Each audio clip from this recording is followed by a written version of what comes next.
మీ అభిరుచికి తగ్గ సరికొత్త డిజైన్లు వెరైటీలతో వస్తోంది SKT gold and diamonds. March 29న జూబ్లీ హిల్స్ లో గొప్ప ప్రారంభం.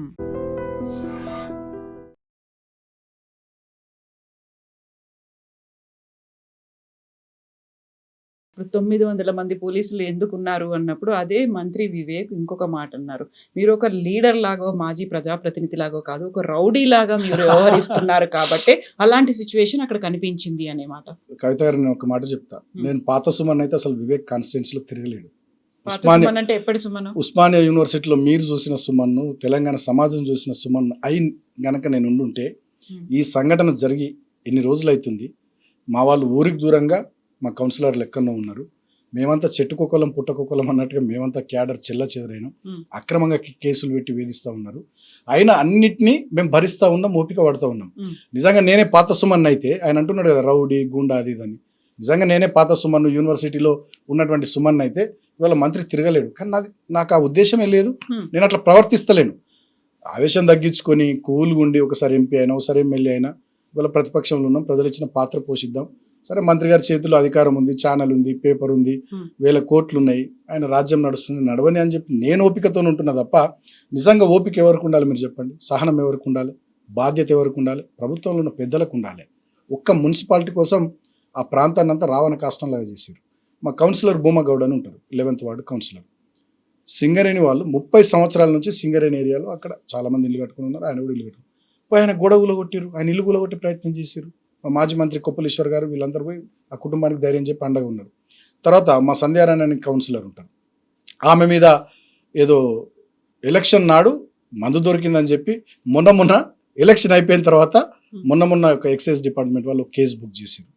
ఇందాక నేను చెప్పిన మా బబ్బెర స్వర్ణలత గారు వాళ్ళ అత్తమ్మకు అసలు చదివే రాదు. ఆమె పిటిషన్ రాసిచ్చి సంతకం పెట్టిందని చెప్పి ఒక ఫేక్ ఎఫ్ఐఆర్, ఆ కంప్లైంట్ తీసుకొని ఫేక్ ఎఫ్ఐఆర్ క్రియేట్ చేసి ఆమెను తీసుకొని పోవాలని చూసింది. అంటే ఇంత ఎందుకు అంటున్నా నేను? ఏం అవసరం ఒక్క మున్సిపాలిటీ అంత ఫాల్స్ ప్రెస్టేజ్కి మంత్రి గారు ఎందుకు పోవాలి? ఇవాళ నేను ధర్మం కోసం పోరాడుతున్నా. నిజంగా ప్రజలు ఇచ్చిన తీర్పు అది నిలబడాలి. ప్రజాస్వామ్యం పట్టపగలు హత్య చేయబడద్దని నేను ధర్మం వైపున నిలబడ్డా తప్ప నేను రౌడీయిజము గుండాయిజము ఏం చేస్తలేను. ఇన్ఫ్యాక్ట్ ఒక మంత్రి అయ్యుండి ఆయన కొడుకు ఎంపీ అయ్యుండి వాళ్ళ డబ్బులు ఉన్నాయని అధికారం ఉందనేటటువంటి అహంకారంతో వాళ్ళు రౌడీలు గుండాలాగా వాళ్ళు ప్రవర్తిస్తున్నారు. నేను ఒక మాట అడుగుతా, మీరు చెప్పండి. మేమేదో గొడవలు చేస్తామని ఇంతమంది పోలీసులు ఉన్నారని మంత్రి గారు చెప్పారని మీరు అన్నారు. మరి పోలీసులు ఉండగా 500-600 మంది మీ కార్యకర్తల నాయకులు ఎందుకు రావాలి కేదన్పల్లి మున్సిపాలిటీ కాడికి? ఏం అవసరం? అంతేనా కదా? అంటే గుండాయిజం రౌడీయిజం రెచ్చగొట్టే ధోరణితో ఎవరు వ్యవహారం చేస్తున్నారో దాన్ని బట్టే మనకు అర్థమవుతుంది. 25 మంది ఉన్న మేము 500-600 మంది ఉన్న వాళ్ళ మీద దాడులు చేస్తామా? ఉంటామా? సో నేనేమంటున్నా అంటే అంతిమంగా నేను చెప్పేది ఏంటంటే ఈ విషయంలో కేతన్పల్లి సబ్జెక్ట్లో గతంలో కూడా ఎప్పుడు కూడా రౌడీయిజం గుండాయిజం చేయలే. ఆవేశాన్ని కూడా తగ్గించుకొని ప్రజలు ఇచ్చినటువంటి తీర్పును గౌరవించి ఆయనకు అవకాశం ఇచ్చారు ఎమ్మెల్యే మంత్రి నియోజకవర్గం అభివృద్ధి చేయని అని చెప్పి పార్టీ ఇచ్చిన కార్యక్రమాలు కానీ ప్రజలకు సంబంధించిన సమస్యల మీద మాట్లాడడం, మొన్న పంచాయతీ ఎన్నికల్లో పనిచేయడం, మున్సిపల్ ఎన్నికల్లో పనిచేయడం, మా వాళ్ళని గెలిపించుకోవాలి కదా. మా కార్యకర్తలు, మా నాయకులు, మా పార్టీ ప్రతినిధులు వాళ్ళకి అండగా నిలబడాలి కదా. అట్లా పని చేసుకుంటూ పోతున్నాం తప్ప రౌడీయిజం గుండాయిజం నిజంగానే అట్లా అనుకో, నిజంగానే రౌడీయిజమే గుండాయిజమే మేము చేస్తున్నామే అనుకో, రికార్డ్స్ ఉండాలి కదా. వీడియో ఫుటేజ్లో ఫోటోగ్రాఫ్స్ మేము రౌడీయిజము గుండాయిజం ఎక్కడ చేసినామో ఉండాలి కదా, జనానికి చూపెట్టాలి కదా. ఇదే మంత్రి గారు ఏమంటారు, 17వ తేదీ నాడు ఎన్నికను వాయిదా ఇచ్చారు, మా మీద నేను లాఠీ చార్జ్ చేయించారు, మా మీద రాళ్ళ దాడి చేయించారు. ఇదే మంత్రి గారు చెన్నూరు పోయి ఎమ్మెల్యే క్యాంప్ ఆఫీస్లో ప్రెస్ మీట్ పెట్టి వెంటనే బాల్క సుమన్ మీద హత్యాయత్నం కింద కేసు నమోదు చేయాలని చెప్పిండు. వారు చెప్పిర్రు మధ్యాహ్నం 3టికో 4టికో, సాయంత్రం 7టికి నా మీద ఎఫ్ఐఆర్ అయింది, నాతో పాటు ఒక 25 మంది మీద. తెల్లారి ఆ రోజు మేము కేతన్పల్లి మున్సిపాలిటీ బంద్కు పిలుపునిచ్చాం, ప్రజా తీర్పును వీరు పరిహాసం చేస్తుందని చెప్పి. తెల్లారి కేతన్పల్లి మున్సిపాలిటీ బంద్ స్వచ్ఛందంగా ప్రజలంతా ముందుకు వచ్చి చేస్తున్నారు, వ్యాపారస్తులు వాళ్ళు వీళ్ళంతా. భయపడి నన్ను ప్రొద్దున అరెస్ట్ చేయకుండా బంద్ అంతా అయిపోయిన తర్వాత మధ్యాహ్నం తర్వాత 3 తర్వాత మా ఇంటికి వచ్చి నన్ను అరెస్ట్ చేశారు. ఈ అరెస్టుల ద్వారా, ఈ అక్రమ కేసుల ద్వారా నన్ను జైల్లో ఒక 16 రోజులు దోమలల్లో పండబెట్టడం ద్వారా మంత్రి గారు సాధించేది ఏంది? అంతిమంగా ఆయన ఈగో సాటిస్ఫై అయి ఉంటుంది తప్ప దానివల్ల ప్రజలకు వచ్చింది ఏంది? నెక్స్ట్ ఏం జరుగుతుందని మీరు అనుకుంటున్నారు? ఇప్పుడు ఎన్నిక అనేది ఉంది అంటే నేనేమంటున్నా, మేము హైకోర్టుకు పోయినాం. మా 14 మంది కౌన్సిలర్స్ పిటిషన్ వేసారు హైకోర్టు. మా 14 మంది కౌన్సిలర్లు స్టేట్ ఎలక్షన్ కమిషన్ కలిసారు. మా మహిళా కౌన్సిలర్లు అక్కడ జరిగినటువంటి దాష్టికం మీద మహిళా కమిషన్ కూడా కలిసి రిప్రజెంట్ చేశారు. సో ఇప్పుడు హైకోర్టు ఒక డైరెక్షన్ ఇచ్చింది, దాదాపు హైకోర్టు డైరెక్షన్ కూడా పూర్తిగా వస్తుంది నాకు తెలిసి 3 వారాల లోపల ఎన్నిక పెట్టాలి. ఒకవేళ ఏమన్నా ఇఫ్ నెసెసరీ ఇంకొక 1 వీక్ లోపల కంప్లీట్ చేయాలని చెప్పింది. ఇప్పటివరకు గవర్నమెంట్ అసలు ముందుకే వస్తలేదు. నాట్ ఓన్లీ కేతన్పల్లి, ఇబ్రాహీంపట్నంలో అదే పరిస్థితి, ఖానాపూర్లో అదే పరిస్థితి. ఈ 3 మున్సిపాలిటీలు మేమే గెలుస్తాం. 3 స్పష్టంగా మాకే మెజారిటీ ఉంది బీఆర్ఎస్ పార్టీకి. అందుకనే ఇప్పటికి స్టేట్ గవర్నమెంట్ అంటే as per municipal act state government concurrency ఇవ్వాలి. ఫైల్ సీఎం గారి దగ్గర పెండింగ్లో ఉంది. ఏంది అంటే చూస్తున్నాం చేస్తున్నాం అంటున్నారు. సో హైకోర్టు తీర్పును కూడా, హైకోర్టు డైరెక్షన్ కూడా తుంగలో దొక్కే విధంగా చివరి దాకా దీన్ని ఎంత మేరకు వీలైతే అంత మేరకు లాగాలి. ఈ లోపల కౌన్సిలర్లను ప్రలోభ పెట్టడము, భయపెట్టడము, ఏదో చేయడం ద్వారా వాళ్ళ వైపు తిప్పుకోవాలనేటటువంటి ఒక చిల్లర ప్రయత్నం తప్ప ఇంకోటి కాదు. ఎలక్షన్ పెట్టాలి, తప్పదు. ఎలక్షన్ ఎప్పుడు పెట్టినా డెఫినెట్గా కేతన్పల్లి మున్సిపాలిటీ మేమే గెలుస్తాం. సో ఇంత ఎపిసోడ్ అయిన తర్వాత ఇప్పుడు అక్కడ సిచ్యువేషన్ ఎవరు చేయించారు, ఎవరి వల్ల అయిందని మీరు అనుకుంటున్నారు? మంత్రి గారే. నేను ఏమంటున్నానంటే, ఇప్పుడు నేను హుందాగా కవిత గారు నేనేం చెప్పినా, చెన్నూరులో 18 వార్డులలో మీరు కాంగ్రెస్ 11 గెలిచారు, మేము 4 గెలిచినాం, బీజేపీ 2 గెలిచింది, ఒక ఇండిపెండెంట్ గెలిచారు. అక్కడ ప్రజలు ఇచ్చినటువంటి తీర్పుని నేను గౌరవిస్తున్నాను అని చెప్పిన. నేనేం బేషజాలకు పోలే. మేము ఒక 8 సీట్లు చాలా తక్కువ సంఖ్యలో ఓడిపోయినాం. 15th వార్డు జస్ట్ 5 ఓట్లతో ఓడిపోయినాం. తర్వాత మిగతా 1st ward, 2nd ward, 3rd ward, 5th ward, తర్వాత ఆల్మోస్ట్ ఆల్ ఇంకొక 2 wards I have to remember. 100 ఓట్ల లోపల 21 ఓట్లు, 44 ఓట్లు, 9వ వార్డు బొడ్డురాజు వాళ్ళ భార్య. సో ఇటువంటివన్నీ కూడా 21 ఓట్లు, 44 ఓట్లు, 52 ఓట్లు, 83 ఓట్లు, ఇట్లా తక్కువ దాంతో ఓడిపోయినాం. అయినా నేనేం బాధపడలే. సరే, గెలుపులు ఓటములు సహజం, రాజకీయాలు ప్రజలు ఇచ్చిన తీర్పును మేము గౌరవిస్తున్నాం. చైర్మన్ వైస్ చైర్మన్ కాంగ్రెస్ వాళ్ళు అవుతారని చెప్పిన. రిజల్ట్ వచ్చిన రోజే, ఏ రోజు February 13th నాడే నేను చెప్పిన. సో అట్లనే కేతన్పల్లిలో 22 వార్డులలో మేము సిపిఐ కలిసి పోటీ చేసినాం. ఇద్దరం కలిసి మేము 14 గెలిచినాం. కాంగ్రెస్ మీరు 7 గెలిచారు, ఒకరు ఇండిపెండెంట్ గెలిచారు. నేను ఎట్లయితే హుందాగా ఒప్పుకున్నానో మీరు కూడా ప్రజా తీర్పును మేము గౌరవిస్తున్నాం, కేతన్పల్లిలో వాళ్ళే చైర్మన్ వైస్ చైర్మన్ అవుతారు అని హుందాగా ఒప్పుకుంటే ఆయనకు గౌరవంగా ఉండేది, అసలు ఏ సమస్య ఉండేది కాదు కదా. లేని చోట సమస్యను సృష్టించి అంటే ఒక రకమైనటువంటి వ్యక్తిగత కక్షల స్థాయికి దీన్ని తీసుకొని పోయింది. సో ఇది మంచిది కాదు తెలంగాణ. నేను రేవంత్ రెడ్డి గారి నుంచి మొదలుకొని వివేక్ గారి దాకా ఇంకా కొంతమంది ఎమ్మెల్యేల ప్రవర్తన, మంత్రుల ప్రవర్తన చూస్తూ ఉన్నా. తెలంగాణలో ఎన్నడూ ఇటువంటి పరిస్థితులు లేవు. ఇది మంచిది కాదు, వాంఛనీయం కాదు. రేపు మా గవర్నమెంట్ వస్తుంది, నేను అడుగుతున్న కవితకు నువ్వు చెప్పు, రేపు మా గవర్నమెంట్ వస్తుంది, మేము ప్రభుత్వాన్ని ఏర్పాటు చేస్తాం. ఇక మేము అభివృద్ధి పక్కకు పెట్టి సంక్షేమం పక్కకు పెట్టి వీళ్ళు వెనకబడుడేనా? ఈ మాట అన్నారు కదా, బిడ్డ మేము ఎవరిని వదిలిపెట్టాం అనే మాట మీరే అన్నారు కదా. ఎవరిని వదిలిపెట్టానని నేను ఐ లవ్ యూ చెప్పిన బయటకు వచ్చినాక. ఎందుకట్లా? ప్రేమ, నన్ను జైలుకు పంపించిందనే ప్రేమతో ఐ లవ్ యూ చెప్పిన తప్ప నేను ప్రేమిస్తూనే ఉన్నారు. అట్లనే చాలా ప్రేమిస్తా. గవర్నమెంట్ వచ్చినాక ఇంకెక్కువ ప్రేమిస్తా. మీరు చూస్తారు కదా ఎంత ప్రేమిస్తున్నాను. దాన్ని ఎట్లా చూపిస్తారు మీ ప్రేమని? చూపిస్తా, ఫీల్ మై లవ్ అని చెప్పి చూపిస్తా గవర్నమెంట్ వచ్చిన తర్వాత. సో ఫీల్ మై లవ్ అని వెంటబడుతూ మీ ప్రేమను చూపించుకుంటూ వెంటబడాలి అవి ఏంటి. నేనేమంటున్నా అంటే, ఈ రకమైనటువంటి వాతావరణం మీరు ఎందుకు తీసుకొచ్చారు? నేను ఒకటే ప్రశ్న. నేను 2014లో మీరు నా మీద ఓడిపోతే తెచ్చి మిమ్మల్ని ప్రభుత్వ సలహాదారుని చేసుకున్నాం. వెంకటేష్ నేత ఓడిపోతే నా మీద ఎమ్మెల్యేగా తెచ్చి ఎంపీని చేసుకున్నాం. అంటే ఈ రకమైనటువంటి సర్దుకుపోయే ధోరణి, కలుపుకొని పోయే మనస్తత్వం నాకున్నట్టు మీకు ఎందుకు లేదు? మీరు మంత్రి అయినరు, కావాలనుకున్నారు మంత్రి అయినరు, మమ్మల్ని ఓడించాలనుకున్నారు, ఓడించారు. సో ఇవాళ మంత్రిగా, ప్రభుత్వ పెద్దగా, ఒక బాధ్యతాయుతమైనటువంటి స్థానంలో ఉన్నటువంటి మీరు ఈ వ్యక్తిగత కక్షల్ని పెంచడం ద్వారా సాధించేది ఏంది? ఇవాళ రామకృష్ణాపూర్లో కానీ, మందమరిలో కానీ, చెన్నూరులో కానీ మా వాళ్ళని చాలా మందిని మీరు జైలుకు పంపించారు, కేసులు పెట్టారు. ఎటుపోతుంది? మేము గవర్నమెంట్కి వచ్చిన తర్వాత మా క్యాడర్ ఏమంటారు మీరు చెప్పండి.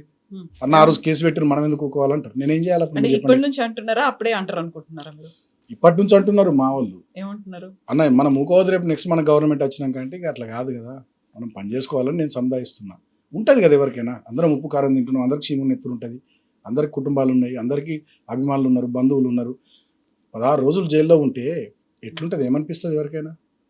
అక్రమంగా కేసులు పెట్టి చెట్టుకొకళ్ళు పుట్టకొకళ్ళు పోతే ఏమనిపిస్తుంది ఇళ్లలో? 20 రోజులు 30 రోజులు బయట ఉండి కౌన్సిలర్లు ఎక్కడనో ఊరికి దూరంగా ఉగాది పండుగలు చేసుకుంటూ ఎక్కడనో బతుకుతుంటే ఏమనిపిస్తుంది? అరే మేము గెలిచిన తర్వాత కూడా మా ఊరికి పోలేని పరిస్థితి, ఇంత అన్యాయం ఏందని అనిపిస్తుంది. రేపు మా గవర్నమెంట్ వస్తుంది, మా వాళ్ళు ఏమంటారు? అన్న మనం చూసుకోవాలంటారా అనరా? మరి నేనేం చేయాలి అప్పుడు? మీరు చెప్పు.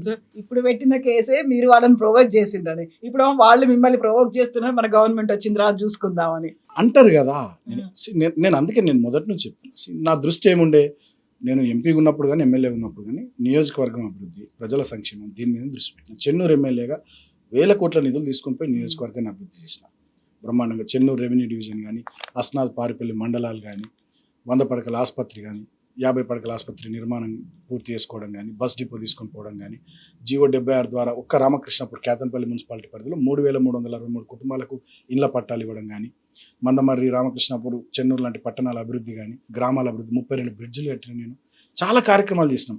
చెన్నూరు ఎత్తిపోతల పథకం దాదాపు 1,600 కోట్లతో 1,00,000 ఎకరాలకు నీళ్ళు ఇచ్చేటటువంటి ప్రాజెక్టుకు కేసీఆర్ గారితో కొబ్బరికాయ కొట్టించిన. సరే, దీంట్లో చాలా మంత్రి గారు ఆపించినారు. చెన్నూరు ఎత్తిపోతల పథకం ఆపించినారు, నాకు పేరు వస్తుందని.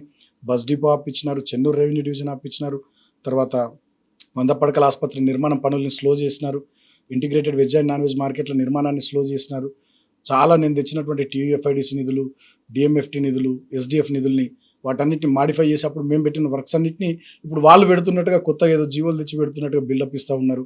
అస్నాథ్ పారిపల్లి మండలాలను ఆపేస్తున్నారు. సో నేనేమో అభివృద్ధి మీద ఫోకస్ చేసి అట్లా పనిచేస్తే ఆయన కక్షపూరితంగా వ్యవహరిస్తున్నాడు. సో రాజకీయాల్లో అధికారం ఎవరికి శాశ్వతం కాదు. ప్రజా జీవితంలో ఉన్న ఒకసారి ప్రతిపక్షంలో ఉంటాం, ఒకసారి అధికార పక్షంలో ఉంటాం. అధికారంలో ఉన్నప్పుడు ప్రజలకు మన కర్తవ్యం ఏంది, అవకాశం ఇచ్చినందుకు మనం అభివృద్ధి చేయాలి, వాళ్ళకి 4 సంక్షేమ కార్యక్రమాలు చేయాలి. అధికారంలో లేనప్పుడు ప్రతిపక్షంగా ఏం చేయాలి, అధికారం మీద ప్రజల తరపున ఒత్తిడి తీసుకురావాలి. ఇవి రెండే ఉంటాయి తప్ప వ్యక్తిగతమైన కక్షలు పెట్టుకుని సాధించేది ఏంది. నేను అంటున్నాను, నా ఏజ్ 42 ఏళ్ళు, ఇంకా 30-35 ఏళ్ళు యాక్టివ్ పాలిటిక్స్లో ఉంటా.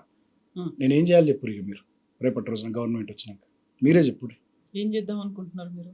నేను మంచిగా ప్రజలకు సేవ చేద్దాం అనుకుంటున్నా. కానీ మీరేం చేస్తున్నారు? మీరు గెలిచి అధికారంలో ఉన్న వాళ్ళు ప్రజలకు సేవ చేసుకుంటే అసలు ఈ లుల్లులు ఎక్కడి, ఈ పంచాయతీలు ఎక్కడి? మీ పార్టీ మీరు, మీ పాలసీస్ మా పార్టీ మేము, మా పాలసీస్ మేము.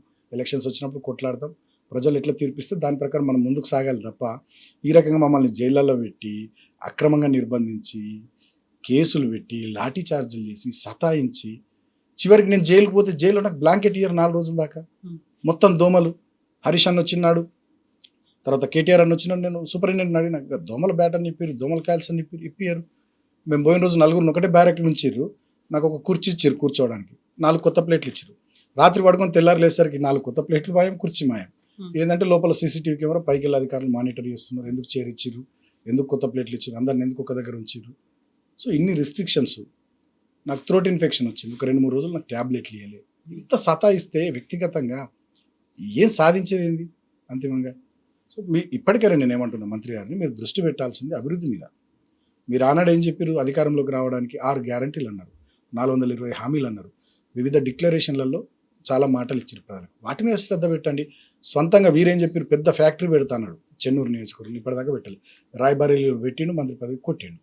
తర్వాత 45,000 ఉద్యోగాలు ఇస్తాన్నారు, ఒక్కరికి ఉద్యోగం రాలేదు. వీళ్ళ కుటుంబంలో 3 ఉద్యోగాలు వచ్చినాయి. ఆయనకు మంత్రి వచ్చింది, వాళ్ళ కొడుకు ఎంపీ వచ్చింది, వాళ్ళ అన్నకు బెల్లంపల్లి ఎమ్మెల్యే వచ్చింది. రామకృష్ణాపూర్ మందమరి మధ్యలో 100 పడకల ఆసుపత్రి కడతాడు, చిన్న పిహెచ్సి బిల్డింగ్ కూడా కట్టలేడు. ఇట్లా చెప్పుకుంటూ పోతే ఆనాడు అధికారంలోకి రావడానికి ఎన్ని ఆపద మొక్కులు మొక్కిండ్రో మంత్రి గారు. వాళ్ళు అధికారంలోకి వచ్చినాక వాటన్నిటిని విస్మరించి నా మీద పడుతూ ఉన్నాడు, మా పార్టీ మీద పడుతూ ఉన్నాడు. సాధించేది ఏంది? మీ ఫోకస్ దేని మీద ఉండాలి?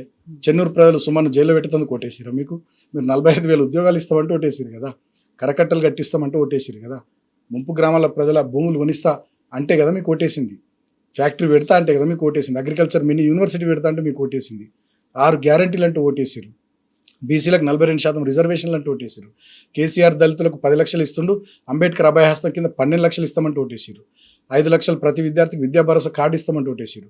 2 ఏళ్లలో మొదటి సంవత్సరంలోనే 2 లక్షల ఉద్యోగాలు, ప్రతి నిరుద్యోగికి 4,000 నిరుద్యోగ వృత్తి ఇస్తామంటే ఓటేసారు.